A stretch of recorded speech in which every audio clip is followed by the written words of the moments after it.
जय बोले अनंतानंद सत्य परमेश्वरी परम भगवान की जय हो।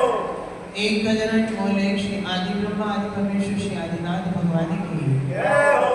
1008 श्री शांतिनाथ पार्श्वनाथ भगवान की जय हो। जिनालय से बोले श्री वर्धमान भगवान की जय हो। आचार्य भगवान श्री बुद्ध स्वामी महामुनि राज की जय हो। परम पूज्य 20वीं सदी के प्रथम आचार्य भगवान श्री शांति सागर जी महामुनि राज की जय हो। समाधिस्थ आचार्य गुरुदेव अभिनंदन सागर जी महाराज की जय हो। दासां जिनवाणी माता की जय। महाराज की जय। प्रातःकाल जब सूर्य का उदय होता है, जब चारों तरफ पक्षियों की चहचहाने की आवाज हमारे कानों तक आ जाती है और उस पक्षी के चहचहाने की आवाज से सूर्य के उदय से जब मैं उस निद्रा से उठता हूँ और निद्रा से उठने के पश्चात मेरे मन में बस एक ही भाव रहता है कि मुझे जल्दी से निर्वत होकर के जिनेंद्र प्रभु के दर्शन करने जाना है, मुझे जिनेंद्र भगवान का अभिषेक करने जाना है, मुझे भगवान का वंदना करने के लिए जाना है। यही मेरा सबसे बड़ा धर्म है। जिस प्रकार भूखे व्यक्ति को हमेशा निरंतर ये चिंता रहा करती कि किस प्रकार से मैं अपने उदर की पूर्ति कर लूं, जिस प्रकार कामी व्यक्ति को हमेशा मन में ये भावना रहती है कि मैं अपने काम की वेदना को शांत कर लूं, जिस प्रकार से लालची लोभी व्यक्ति को हमेशा अपने पास वस्तु को इकट्ठा करने की भावना रहती है, ठीक उसी प्रकार से आचार्य भगवान कहते हैं कि धर्मात्मा सम्यक दृष्टि जीव का मन निरंतर धर्म के आयतन और धर्म के मार्ग पर निरंतर लगा रहता है। पूज्य श्री अभी आपको बता रहे थे कि स्वतंत्रता जिन शासन में बताई गई है और वास्तविकता में आचार्य भगवान ने हमेशा आत्मा को स्वतंत्र किया है। आप अन्य किसी भी धर्म में चले जाना, अन्य किसी भी संप्रदाय में चले जाना, अन्य किसी भी दर्शन में चले जाना, वहां के दर्शन में कभी भी स्वतंत्रता नहीं दी जाती है, लेकिन एकमात्र जिन शासन ऐसा शासन हुआ करता है जिसमें आचार्य भगवंतों ने स्वतंत्रता प्रदान की है, लेकिन स्वच्छंदता प्रदान नहीं की है। दो शब्द हुआ करते हैं, एक शब्द होता है स्वतंत्रता और दूसरा शब्द होता है स्वच्छंदता। अनुपम है जी। आचार्य भगवान कह रहे हैं माता पिता अपने बच्चों पर विश्वास करते हैं, कॉलेज में पढ़ने के लिए भेज दिया करते हैं, बाहर फॉरेन पढ़ने के लिए भेज दिया करते हैं, उनको स्वतंत्रता चाहिए होती है ताकि वो अध्ययन में मन को लगा सके, उनको स्वतंत्रता चाहिए होती है ताकि वो अपने जीवन को अच्छे ढंग से जी सके। लेकिन माता पिता एक बात हमेशा याद रखना, अपने बच्चों को कितना भी स्वतंत्र देना, स्वतंत्रता प्रदान करना, लेकिन उनके जीवन में एक बात याद कर देना कि हमने तुम्हें स्वतंत्रता तो दी है, लेकिन इस स्वतंत्रता को तुम स्वच्छंदता में परिवर्तित मत कर देना, वरना तुम्हारा जीवन सर्वनाश। जब जब किसी व्यक्ति का ह्रास होता है, जब जब किसी व्यक्ति का कुल समाप्त होता है, जब जब धर्म की कहीं हानि हुआ करती है, आचार्य भगवान कहते हैं हानि कभी भी पर के द्वारा नहीं आती, यदि हानि आती है तो स्वयं के माध्यम से या स्वयं के लोगों के माध्यम से आती है। इस उल्टा सर्पणी काल में सर्वप्रथम धर्म का प्रतिपादन यदि किसी तीर्थंकर भगवंत ने किया तो उस धर्म के मार्ग का प्रतिपादन करने वाले कौन से तीर्थंकर भगवान थे? नहीं पता आपको? इस धरती पर मुंडा सर्पणी काल में यदि सर्वप्रथम धर्म का परिवर्तन किया, धर्म का मार्ग प्रचलन में लेके आए, तो कौन से तीर्थंकर थे? भगवान आदिनाथ जी। क्योंकि इससे पहले के तीनों कालों में जहां भोग भूमि काल हुआ करता है, वहां कर्म सिद्धांत नहीं होता है, वहां कर्म भूमि नहीं हुआ करती है, और भोग भूमि काल में जहां भोग रहते हैं वहां पर धर्म नहीं रहता। धर्म हमेशा कहां परिवर्तित होता है, कहां उत्पन्न होता है? जहां कर्म भूमि क्योंकि भोग भूमि के लोगों को धर्म से कुछ लेना नहीं है। वहां तो मन की इच्छा से वस्तु की प्राप्ति हो जाती है, वहां दुख का अभाव हुआ करता है, इसलिए उसका नाम भोग भूमि रहा करता है। लेकिन धर्म की आवश्यकता कहां पड़ी? कर्म भूमि में आवश्यकता पड़ी। और उस कर्म भूमि में भी यदि सर्वप्रथम किसी तीर्थंकर भगवंत ने, यदि सर्वप्रथम किसी ने धर्म का उपदेश दिया तो कौन से तीर्थंकर थे? भगवान आदिनाथ। मेरी चर्चा चल रही थी कि वस्तु में, जीवन में यदि किसी का ह्रास हुआ है तो स्वयं के माध्यम से हुआ है, स्वयं के लोगों के माध्यम से हुआ। अन्य व्यक्ति ने कभी भी किसी भी व्यक्ति ने किसी भी धर्म के ऊपर ह्रास नहीं किया।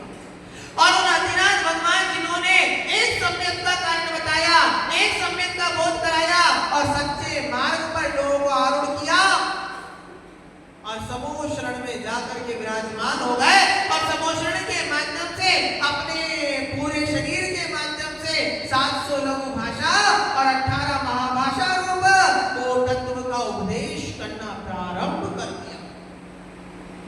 निरंतर तत्व का उपदेश चल रहा है।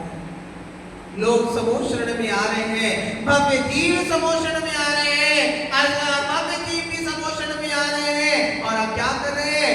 अपने आने वाले भवों की जानकारी अवधि ज्ञानी और मन प्रिय ज्ञान नित्यधारी विराजों के माध्यम से जानते जा रहे हैं।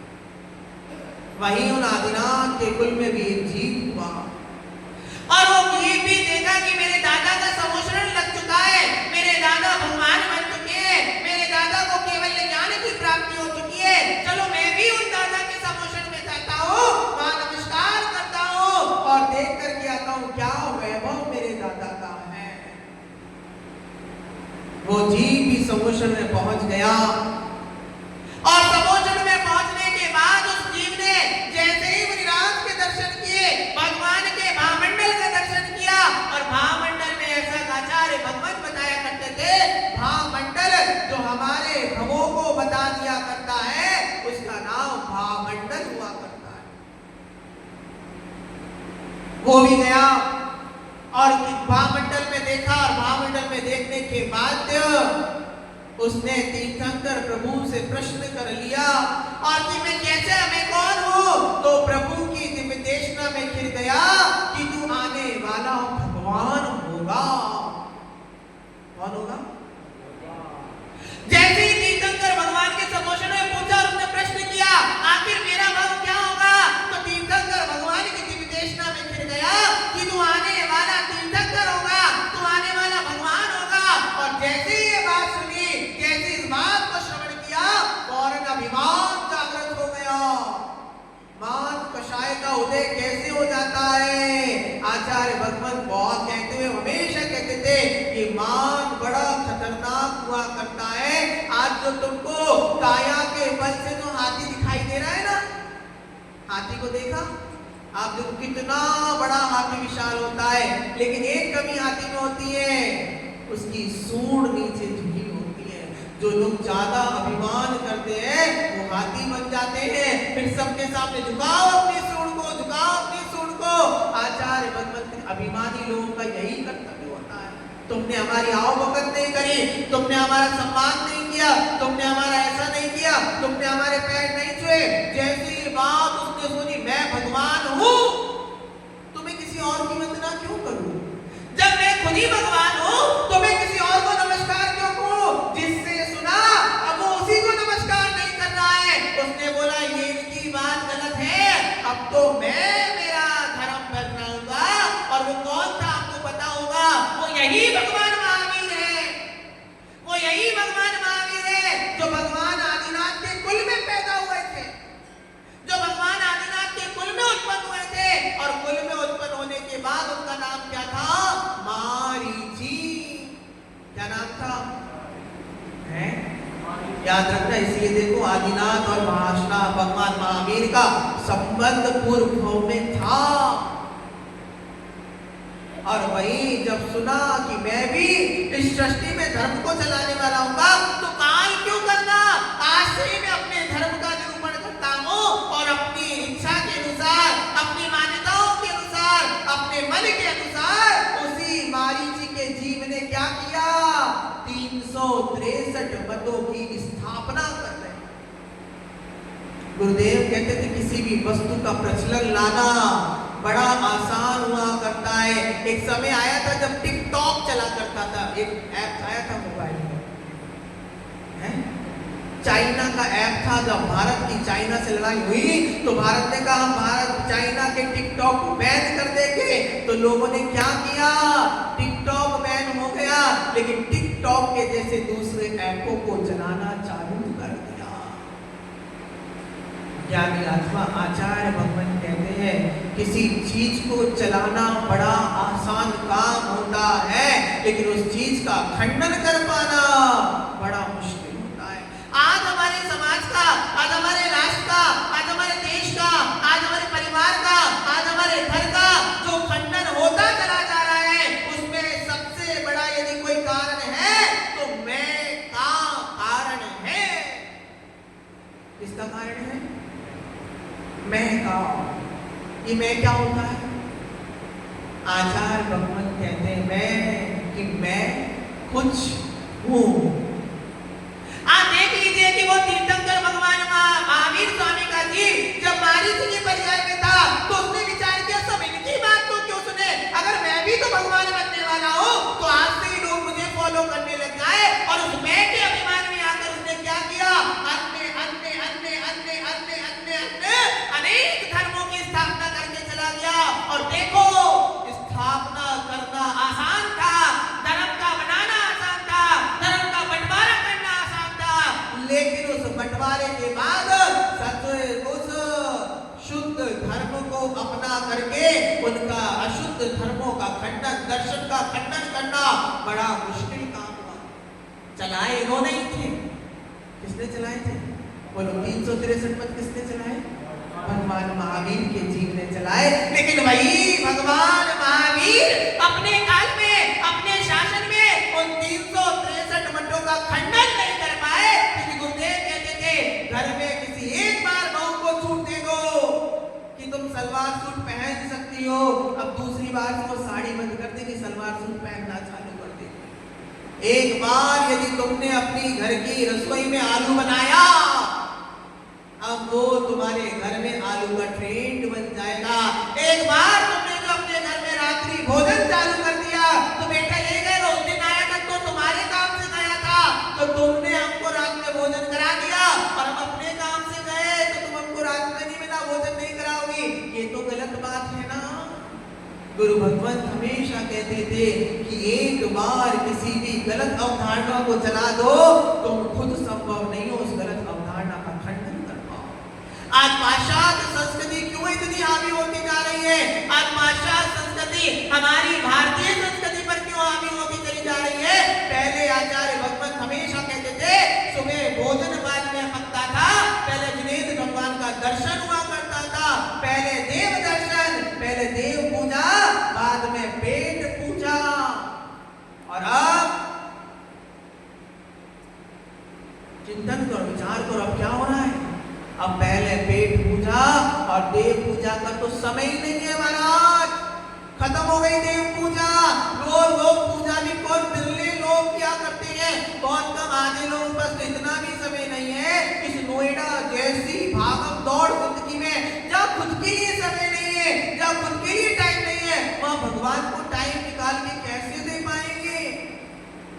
आचार्य गुरुदेव हमेशा कह रहे ज्ञानी आत्मा आज तेरे पास समय है और तू प्रभु को समय नहीं दे पा रहा, तो याद रखना वो दिन भी दूर नहीं होगा जब तू कहेगा प्रभु अब मेरे पास समय है, लेकिन प्रभु कहेंगे अब मुझे तेरे समय की कोई जरूरत। कहते ना दुख में सुमिरन सब करें और सुख में करे ना कोई। क्यों नरसिंह जी? दुख में सुमिरन सब करें। इंजीनियर के जब तक नौकरी थी तब तक प्रभु से कोई वास्ता ही नहीं था।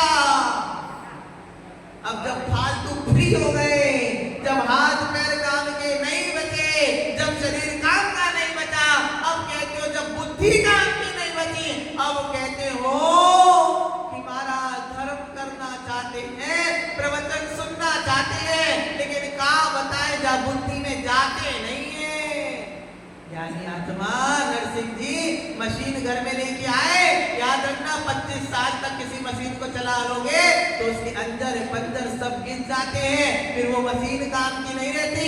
ऐसे ही लोग कहते ना कि धर्म तो बुढ़ापे में किया जाता है। एक आचार्य ज्ञान सागर जी महाराज जब आचार्य विद्यासागर जी महाराज को दीक्षा दे रहे थे, मुनि विद्याधर को दीक्षा दे रहे थे, तो सेठ भागचंद जी आए, बोले महाराज इसकी तो अभी बहुत छोटी सी उम्र है, अभी इसको दीक्षा नहीं देना चाहिए, दीक्षा की ये कोई उम्र नहीं होती।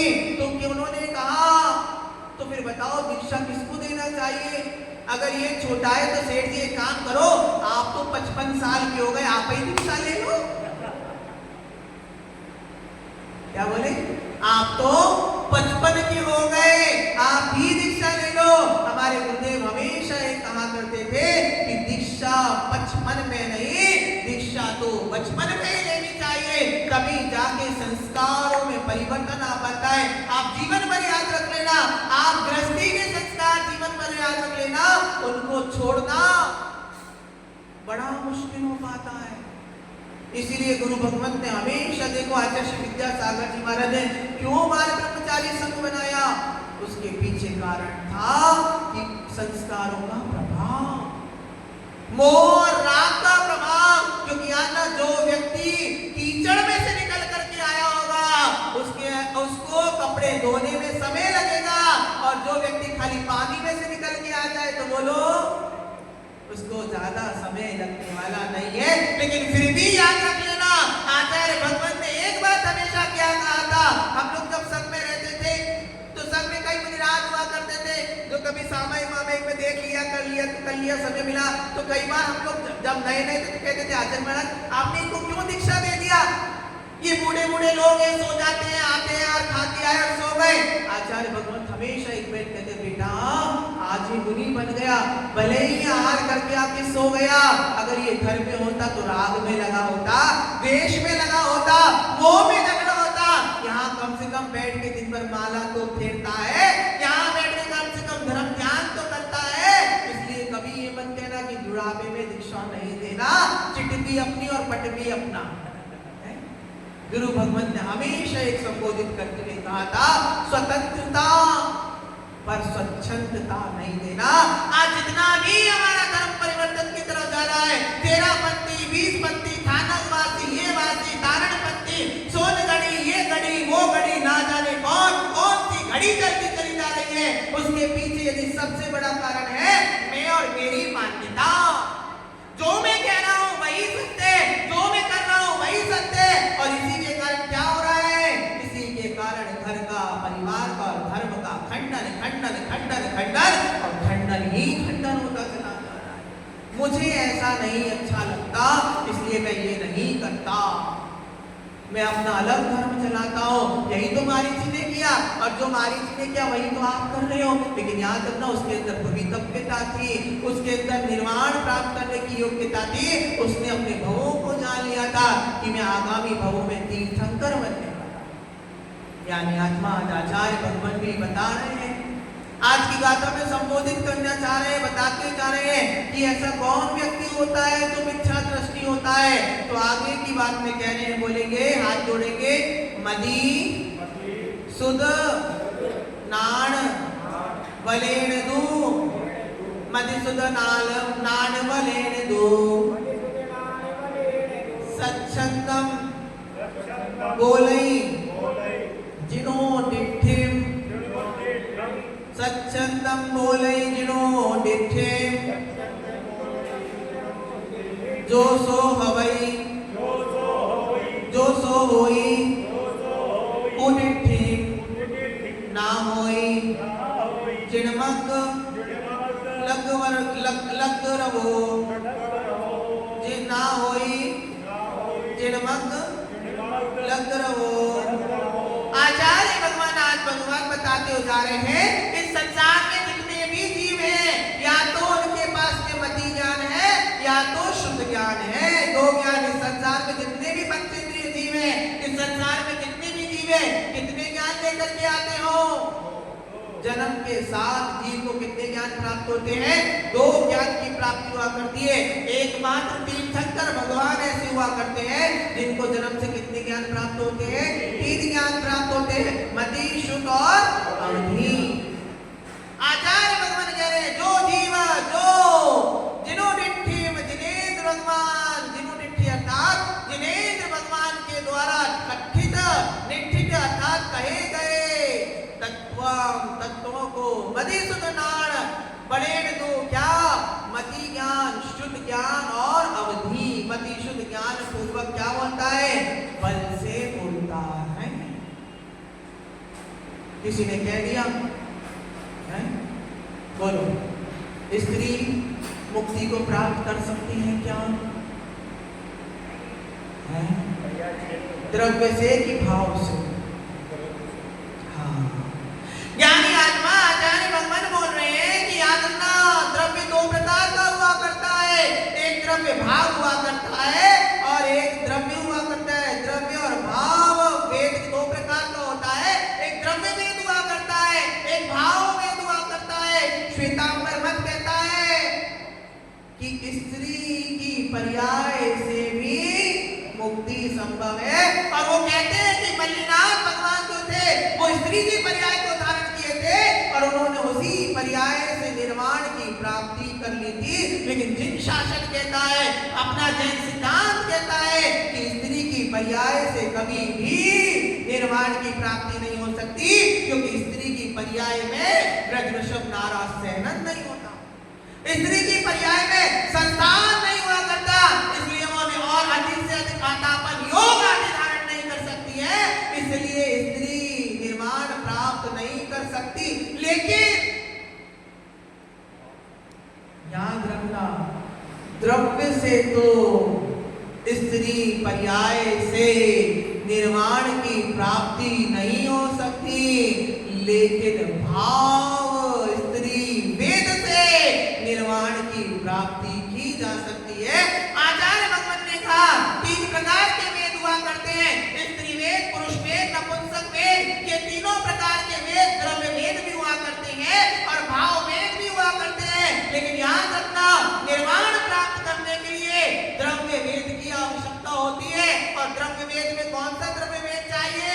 पुरुष वेद की आवश्यकता होती है, अर्थात पुरुषों का शरीर आवश्यक होता है। लेकिन आपने देखा ना, कुछ लड़के ऐसे हुआ करते हैं, कुछ महिलाएं ऐसी होती है जिनके अंदर लड़के होते हैं, उनको लड़की बनने का शौक रहता है। कुछ लड़के ऐसे होते हैं जिनको कुछ लड़कियां ऐसी होती हैं जिनको लड़का बनने का शौक हुआ करता है। आचार्य भगवान कहते हैं द्रव्य से तो वो लड़की है, लेकिन भावों से वो कौन है? पुरुष। द्रव्य से वो लड़का है, लेकिन भावों से वो स्त्री पर्याय को धारण किया हुआ है। आचार्य भगवत वही समझाते हुए कह रहे हैं कि द्रव्य से निर्वाण प्राप्त करना है तो तुमको पुरुष वेद होना चाहिए, और भले ही निर्वाण के लिए चाहे स्त्री वेद हो, चाहे पुरुष वेद हो, चाहे नपुंसक भाव वेद हो, इन तीनों भावों वेदों के माध्यम से तुमको निर्वाण की प्राप्ति की जा सकती है। मति शुद्ध ज्ञान से जानने वाले जीव ने कह दिया कि तीर्थंकर भगवान केवली भगवान कमलाहारी होते हैं। कमलाहार मतलब जानते हो? एक जैसे आप रोटी खाते हो ना, एक गिलास को तोड़ के खाते हो, कि केवली भगवान भी कौन सा आहार करते हैं? कमलाहार करते हैं। जैन आगम ने कहा कि जिस व्यक्ति ध्यान की श्रृंखला में उतर चुका है, हमारे यहाँ तो याद रखना, आहार करना भी प्रमाद है। यदि आप आहार कर रहे हो और आहार में शोधन कर रहे हो, उस समय आपका नियम से छठा गुण स्थान होगा।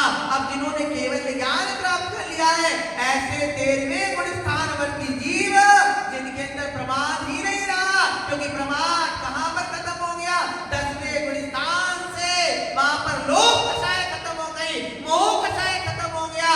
अब बताओ वो केवली कैसे कमला आहार कर सकते हैं? हमारे यहाँ स्वीकार किया गया कि केवली आहार करते हैं, पर कौन सा आहार? श्वेतांबर संप्रदाय कहता है कि केवली कमला आहार करते हैं, लेकिन दिगंबर आमनाय दिगंबर धर्म कहता है, सच्चा वीतराग धर्म कहता है कि केवली आहार तो करते हैं, लेकिन कौन सा करते हैं? आचार्य भगवान कह रहे वो 9 संसार में है, संसार अवस्था में जी रहे हैं। अभी भी संचरती थी संसार, जहां पर निरंतर कर्म वर्गणाएं चल रही है, जन्म मरण चल रहा है, उसका नाम संसार होता है। अब बताओ, जिन्होंने केवल ज्ञान करके अरहंत भगवान बन गए हैं, वो संसारी हैं कि संसार से अतीत हो चुके हैं? बोलो। भगवान महावीर स्वामी संसारी हैं कि सिद्ध हैं? भगवान महावीर स्वामी शैलाटी संसारी है कि सिद्ध है? सोच के बोलना। कौन भैया है? बोल रहे हैं इस अवस्था में तो सिद्ध परमेष्ठी है, फिर आपने भगवान की मूर्ति क्यों बना रखी है? हाँ, ज्ञानी आत्मा याद रखना, आदिनाथ भगवान से लेकर महावीर भगवान जितने भी तीर्थंकर थे, इन्होंने सिद्धत अवस्था को प्राप्त कर लिया। लेकिन आज भी हम इनको यदि पूछ रहे हैं तो अरहंत की अवस्था में पूछ रहे हैं, और जब तक अरहंत की अवस्था में पूछेंगे तब तक ये संसारी रहते चले जाएंगे, क्योंकि सिद्धों का तो निराकार हुआ करता है, उनका तो आकार ही नहीं होता। इसलिए यदि हम भगवान को मूर्ति के रूप में पूछ रहे हैं तो वो कौन सी अवस्था है? अरहंत अवस्था है। और अरहंत अवस्था कौन सी अवस्था होती है? संसार की अवस्था है। अभी भी हम उनको संसारी मान करके पूछ रहे हैं, लेकिन हम जानते हैं कि इन्होंने सिद्धत अवस्था को प्राप्त कर लिया है, लेकिन धर्म तीर्थ का प्रवर्तन इनके माध्यम से हुआ था। इसलिए हम इनको अरहंत मान करके आज भी पूछते चले जा रहे हैं। इसीलिए आचार्य भगवन्नाथ की गाथा में कह रहे हैं कि याद रखना, बुद्धि दो प्रकार की होती है, एक मिथ्या बुद्धि, एक सम्यक बुद्धि। और जो सम्यक बुद्धि वाला होता है वो प्रभु को करता नहीं मानता है। बोलो, प्रभु हमारे कर्मों के करता है कि नहीं है? तो फिर प्रभु के दरबार में आके मांगते क्यों हो? प्रभु भगवान कुछ देते हैं कि नहीं देते? बोलो। नरसिंह जी, उंगली हिलाने से कुछ नहीं होता, ये बताओ भगवान कुछ देते हैं कि नहीं देते? अभी तो तुमने बोला सुख में सुख, दुख में सुमिरन सब करे, और सुख में करे न कोई। तो बताओ भगवान दे रहे कि नहीं दे रहे? क्या दे रहे हैं? तो आप ही को दे रहे हैं, हमको तो दे ही नहीं रहे। फिर एक काम करो, हमको दे रहे आपको नहीं दे, तो आप ही घर छोड़ो, हमारे संग चलो। अरे शक्ति नहीं, अभिव्यक्ति रूप भी देते चले जा रहे हैं। आचार्य भगवंत हमेशा एक शब्द में कहना, प्रभु ना शक्ति देते हैं ना प्रभु कुछ देते हैं, प्रभु तो खुद में लीन है। इस संसार में जो कुछ भी मिलता है, श्रीमती महिला मंडल अध्यक्षा, इस संसार में जो कुछ भी मिलता है, याद रखना प्रभु ने आज तक कुछ दिया नहीं, क्योंकि प्रभु तो कृतकृत हो चुके, जो करना था सब कुछ कर लिया। अब तो भगवान निकम्मे हो चुके हैं। कैसे हो गए? बोलो ना। ओ कहते बड़ा अध्यक्ष, भगवान कैसे हो गए? बोलो ना। और ले भगवान निकम्मे नहीं, हम तो कह रहे भगवान आप एक नंबर के निकम्मे हो। बोलो, भगवान निकम्मे है कि नहीं? पुखराज भैया के पापा, भगवान निकम्मे है कि नहीं है? अरे भगवान निकम्मे ऐसा मैं नहीं कह रहा, ऐसा पूज्यपाद स्वामी ने कहा है, ऐसा गौतम गणधर भगवान ने कहा है कि भगवान आप एक नंबर के निकम्मे हो, क्योंकि आप कुछ करते नहीं हो, क्योंकि जो करना था आपने सब कुछ कर लिया। अब आपके पास कुछ करने को रहा है नहीं। आपके पास जो 8 कर्म थे, आपने आठों के आठों कर्मों को नष्ट कर दिया। निकम्मा 8 गुणा, आपने 8 प्रकार के कर्मों को नष्ट कर लिया, इसलिए आप निकम्मे हो चुके हो, क्योंकि आपने कर्म वर्गणाएं अब आपके पास है ही नहीं। इसलिए प्रभु कैसे हैं? निकम्मे हैं।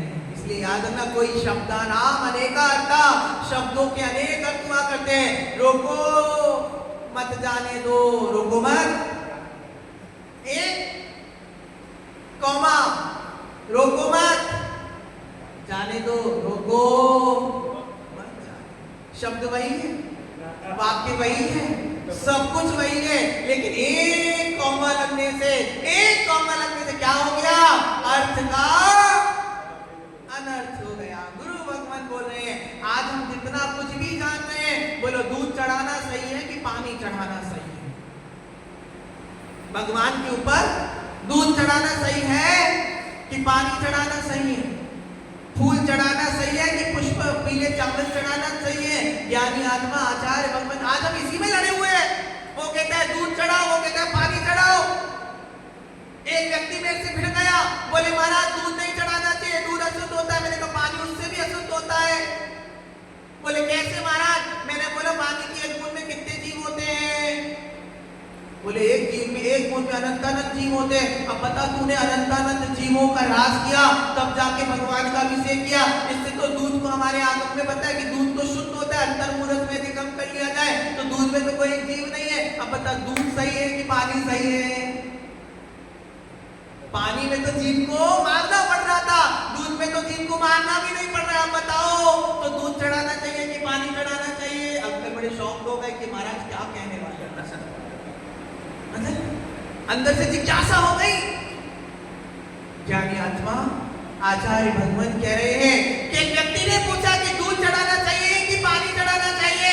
मैंने उस व्यक्ति को एक ही बात कहा, ज्ञानी ना दूध चढ़ाना चाहिए ना पानी चढ़ाना चाहिए। तेरा मन जो कहता है तुझे वो करना चाहिए, क्योंकि धर्म पराधीन नहीं होता, धर्म स्वाधीन हुआ करता है। तुझे जिस चीज को चढ़ाने से शांति मिलती हो तू वो चढ़ा लिया कर। क्योंकि याद ना गुरु भगवंतों ने हमेशा कहा था कि धर्म संवाद का कारण होना चाहिए, धर्म विवाद का कारण नहीं होना चाहिए। लेकिन आज हमारे साथ उल्टा हो रहा है, धर्म संवाद का कारण कम है, धर्म विवाद का कारण बना हुआ है। इसलिए हम लोगों में भी डिफरेंस करते हैं। हम मंदिर में आते हैं तो आपको दिखता है ये 20 पंथी है, 13 पंथी है। मंदिर में आपको भेद दिखाई दे जाता है, लेकिन जीवन में जाते हैं तो एक ही भगोनार में दोनों खाते हैं, चाहे वो 13 पंथी वाला हो चाहे 20 पंथी वाला हो। पूजन एक थाली में नहीं करते, लेकिन भोजन एक थाली में कर लिया करते हैं। किसी हरिवंश राय बच्चन ने एक बहुत सुंदर सी कविता में लिखते हुए कहा, मंदिर मस्जिद वैर कराते। क्या कहा उन्होंने? बहुत अच्छी शब्दों में लिखते हुए कहा, मंदिर मस्जिद वैर कराती और प्रेम कराती मधुशाला।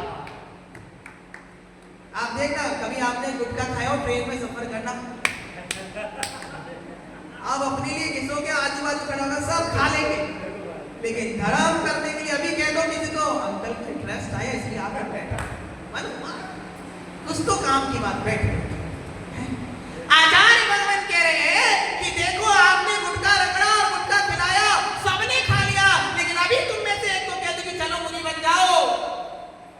जब तक तुम्हारे मन की बात कर रहा हो तब तक महाराज बहुत अच्छे हैं। वैसे नोएडा में तो इतने चौके लगते नहीं, लेकिन बुंदेलखंड में इतने लगते हैं। एक बार क्या हुआ, 8-10 चौके लगे थे, हम 2 ही महाराज थे, हमने मुद्रा बनाई। इतने में एक भैया ने पूछा, अरे महाराज कैसे हैं? अरे महाराज तो बहुत ही अच्छे हैं।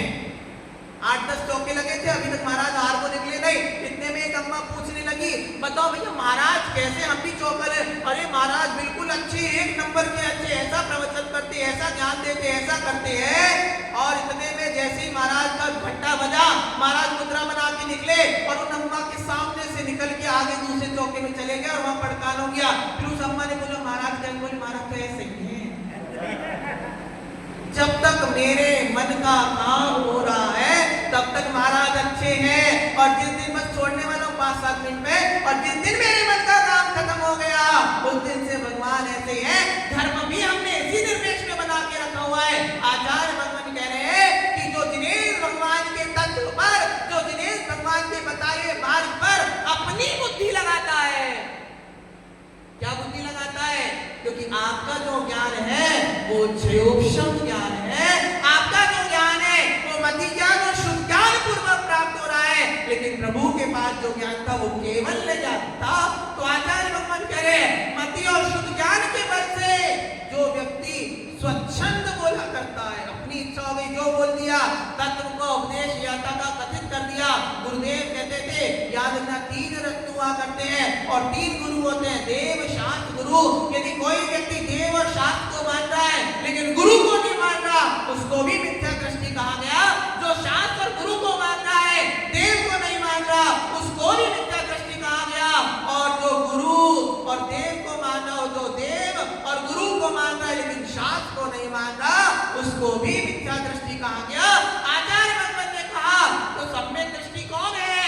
जो देव शास्त्र गुरु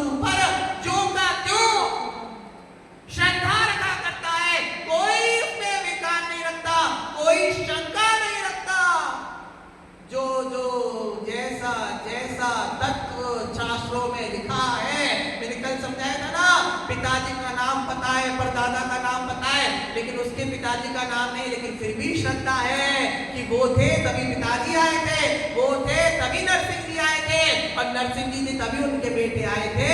ऐसी ही श्रद्धा जो दिनेश भगवान के क्षणों पर लगती है, जो स्वच्छंद बोला करता है, आगम कहता है ऐसा जीव मिथ्या दृष्टि हुआ करता है जिनमग्गलाण को, और जो जिनेंद्र भगवान के मार्ग पर संलग्न जीव, ऐसा जीव कभी भी सम्यक दृष्टि हो नहीं सकता। इसलिए बोलो, तोल करके बोलो, समझ करके बोलो, काम जो बोल रहे हैं कहीं वो किसी श्रद्धा को नष्ट करने वाला ना बन जाए। गुरु भगवत ने हमेशा कहा था, जिसको मीठा पसंद हो उसको मीठा कहो, जिसको कड़वा पसंद हो उसको कड़वा खिलाओ, लेकिन ऐसा नहीं हो कि मीठे वाले को मीठा कड़वा खिलाओ और कड़वे वाले को मीठा खिलाओ। प्रभु का उपदेश तो सबके लिए एक समान रहता है। अब समझदार होता है वो क्या करता है, वो ग्रहण करता है, और जो समझदार नहीं होता, जैसे देव हैं, देवों में सम्यक दर्शन होता है कि नहीं होता? होता है। जो सम्यक दृष्टि देव होते हैं वो भगवान को देव अरहंत मान के पूजते हैं, और जो मिथ्या दृष्टि होते हैं वो अपने कुल के देवता मान के पूजा करते हैं। पूजा दोनों कर रहे हैं, लेकिन एक सम्यक के साथ कर रहा है, एक मिथ्यात्व के साथ कर रहा है। ऐसे आप भी अपने जीवन में जो कोई व्यक्ति आपसे पूछो ऐसा करना कि वैसा करना, बोले भैया जब दूध चढ़ाना होगा कि पानी चढ़ाना होगा ये मुझे नहीं पता, लेकिन जब मैं केवल ज्ञानी बन जाऊंगा तब आपको बताऊंगा कि दूध चढ़ाना सही है कि पानी चढ़ाना। अब जहां जो चल रहा है उसको उसी अनुरूप चलने दो, उसमें कोई हस्तक्षेप मत करो। यही सच्चे वीतराग धर्म की परिभाषा होती है, यही भगवान का अनेकांतवाद का सिद्धांत होता है। जैसे अजय भैया अपनी पत्नी के लिए क्या है, पति है, अपने बेटों के लिए पुत्र है, अपनी साली के लिए जीजा है, अपनी माँ के लिए बेटे। अब अजय तो एक ही आदमी था, पर एक आदमी इतने सारे गुण कैसे? बोले अपने अपने अनुसार सबके अपने अपने रिश्ते हुआ करते हैं।